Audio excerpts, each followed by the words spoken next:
ನೀವು 7 ಸೀಟರ್ ಗಾಡಿ ನೋಡ್ತಾ ಇದ್ದೀರಾ, ನಂಜುಂಡೇಶ್ವರ ಕಾರ್ಲಿಂಗ್ಸ್ ಬನ್ನಿ. ನಿಮ್ಗೇನು ರೊನಾಲ್ಡ್ ಟ್ರೈಬರ್ ಬೇಕಾ, ಟೊಯೋಟಾ ಇನೋವಾ ಬೇಕಾ, ಮಹೇಂದ್ರ XUV ಬೇಕಾ, ಇಲ್ಲ ಮಹೇಂದ್ರ ನಿಮ್ಗೆ ಎರ್ಟಿಗಾ ಬೇಕಾ, ನಿಮ್ಗೆ ಯಾವ ಗಾಡಿ ಬೇಕು 7 ಸೀಟರ್ ಇಷ್ಟೇ ಬೇಕಲ್ಲ, ನಿಮ್ಗೆ ಸ್ಕಾರ್ಪಿಯೋ ಬೇಕಾ, TUV ಬೇಕಾ, ಹಿಂದೆಗಡೆ ಎಲ್ಲಾ ಗಾಡಿ ಸ್ಟಾಕ್ ಇದೆ. 7 ಸೀಟರ್ಗೆ ಯಾವ್ದಾನ ಗಾಡಿ ತಗೊಳ್ಳಿ, ಬರೀ 1-1.5 ಲಕ್ಷ ಇಂಥ ಗಾಡಿ ತಗೊಂಡ್ರಂತೂ ಬರೀ 30,000 ಡೌನ್ ಪೇಮೆಂಟ್ ಕೊಟ್ಟರು ಸಾಕು, ಈಸಿಯಾಗಿ ತಗೊಂಡೋಗ್ಬೋದು. ಪ್ರೈಸಿಂಗ್ ಸರ್ ಇದು? ಸರ್ ಇದು ಪ್ರೈಸಿಂಗ್ ಬಂದ್ಬಿಟ್ಟು ಬರೀ 5,80,000 ಗಾಡಿ ಕೊಡ್ತಾ ಇದೀನಿ. 2019 ಮಾಡಲು 7 ಸೀಟರ್ 40,000 ಓಡರ ಗಾಡಿ, 30,000 ಡೌನ್ ಪೇಮೆಂಟ್ ತಂದ್ರೆ ತಗೊಂಡೋಗ್ಬೋದು ಸರ್.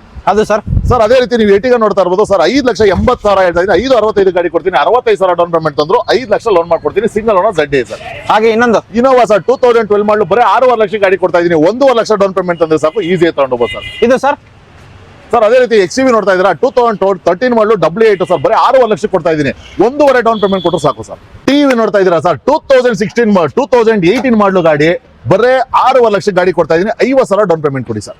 ಸೊ ಅದೇ ರೀತಿ ಸರ್ 2019 ಮಾಡಲು ಗಾಡಿ ನೋಡ್ತಾ ಇದ್ದೀರಾ, 7.5 ಲಕ್ಷ ಕೊಡ್ತೀನಿ ಸರ್, 50,000 ಡೌನ್ ಪೇಮೆಂಟ್ ಕೊಡಿ ಸರ್. ಸೊ ಅದೇ ರೀತಿ ನೀವು 2016 ಮಾಡಲು ಟಾಪ್ ಎಂಡ್ ಮಾಡಲು T8 ಪ್ಲಸ್ ಗಾಡಿ ನೋಡ್ತಿದ್ದೀರಾ ಸರ್, 0 ಡೌನ್ ಪೇಮೆಂಟ್ ಕೂಡ ಕೊಡ್ತೀನಿ, ಬರೀ 5 ಲಕ್ಷ ಗಾಡಿ.